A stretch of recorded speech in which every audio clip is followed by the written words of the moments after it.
Are military coups on the rise on the continent? A senior research consultant at the Institute of Security Studies, Dr. David Zounmenou, joins me now to give us more on this. Dr. David, good to have you with us tonight on In Focus. Are we seeing more military takeovers on the continent, or is it just merely the fact that we're reporting more on them?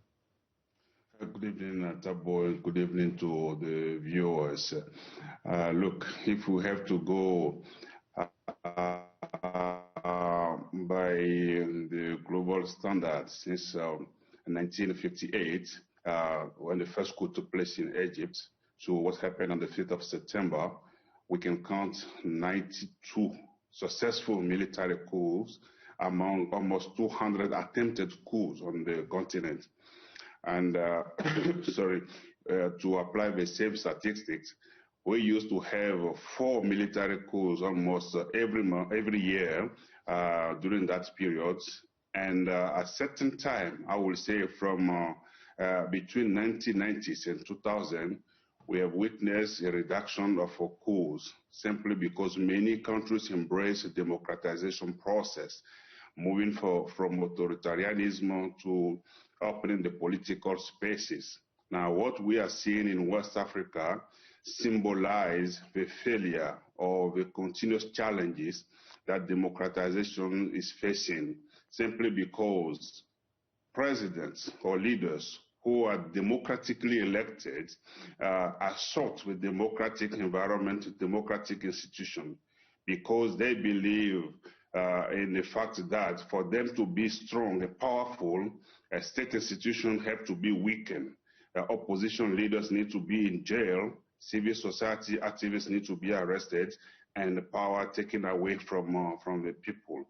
They always rely on the military to repress protests of anyone who is contesting their legitimacy. And as said in your report, in the documentary, Alpha Condé violated the constitution by amending the constitution to stand for the third term. So the same factors that you saw in Mali, in Chad, are observed in Guinea, and led to the political development that we are witnessing today. What's the nature of those violations that lead to a military, attempting to overtly or even successfully unsitting a leader? Simply because those leaders lost legitimacy. In fact, they are voted to power, like Alpha Condé.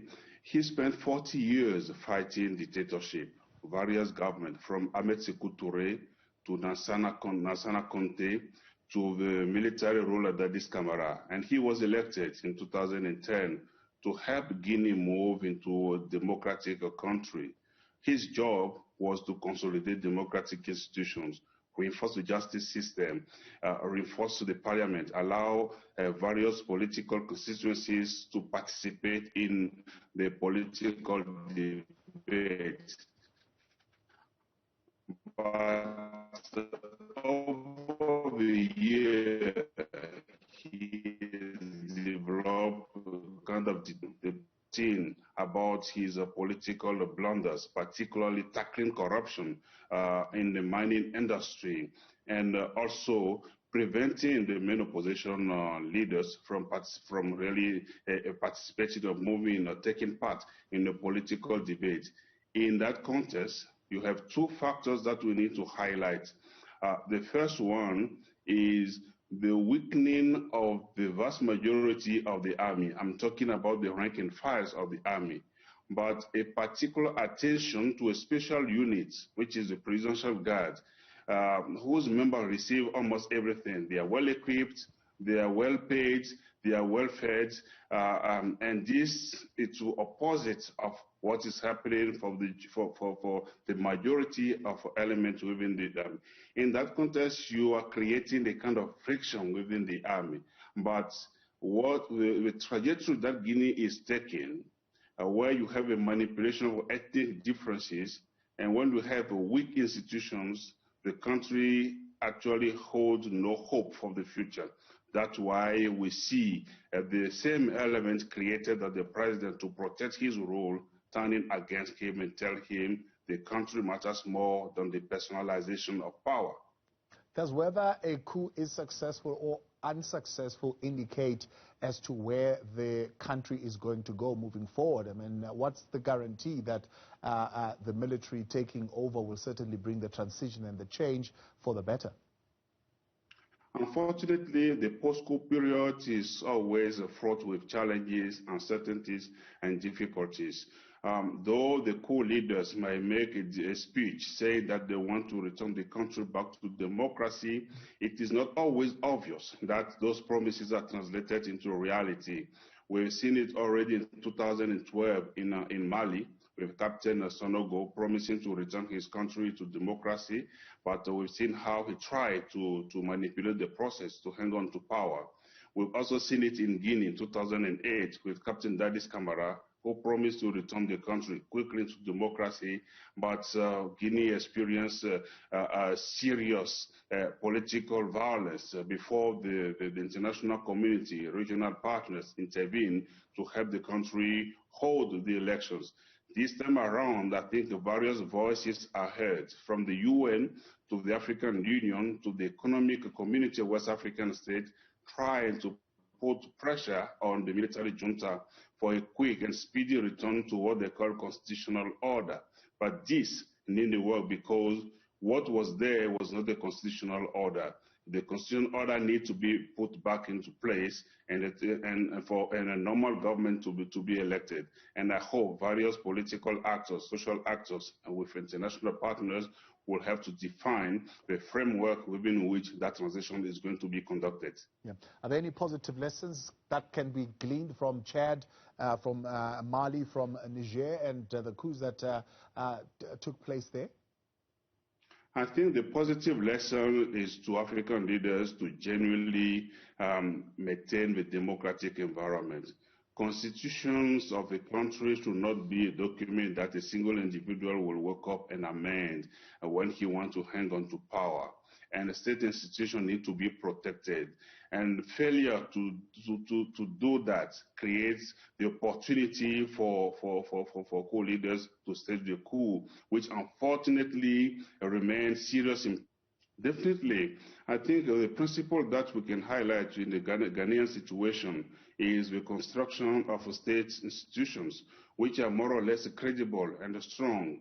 And the successful power alternation that we've been witnessing since 1996 rallies lost power to various leaders, and now Ghana has another president. So elections are held regularly, and it's not only about the elections. It's also we also need to highlight the efforts deployed by Ghanaian authorities and citizens to make sure that the democracy is kept alive. Of course, there are few challenges, structural challenges, circumstantial challenges that are referred to the various national instances created to deal with those contentious issues to the satisfaction of a citizen.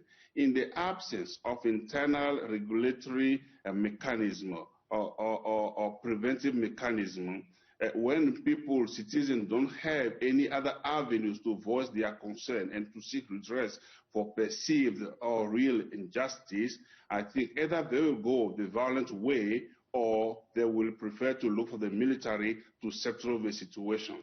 And that's what Ghana and many other countries in West Africa are trying to avoid. So consolidating democracy really calls for consolidation of state institutions. One more time. There are no quick fixes to these situations, particularly of entrenching democratic processes in any country. But what are the short-term things that need to be happening, for example, in the situation in Guinea right now? I think the short-term measure that need to be taken is the commitment of the military junta, of the military leaders, not to be part of the government, or if they have to be part of the government, they just have to occupy very low key positions. The transition needs to be led by the civilian leader with the commitment that he's not going to stand for the elections, with the commitment that he's going to hold free, fair, and transparent elections that allow the true expression of the will of the people to choose whoever they want to lead the country.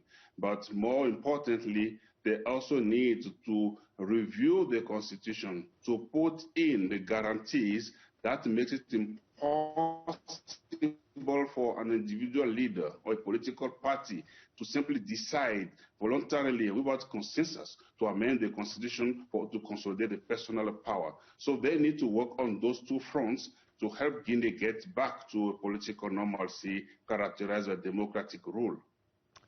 Dr. David Zounmenou, much appreciated. Zounmenou, I appreciate your time and thank you for joining us, Senior Research Consultant at the Institute of Security Studies.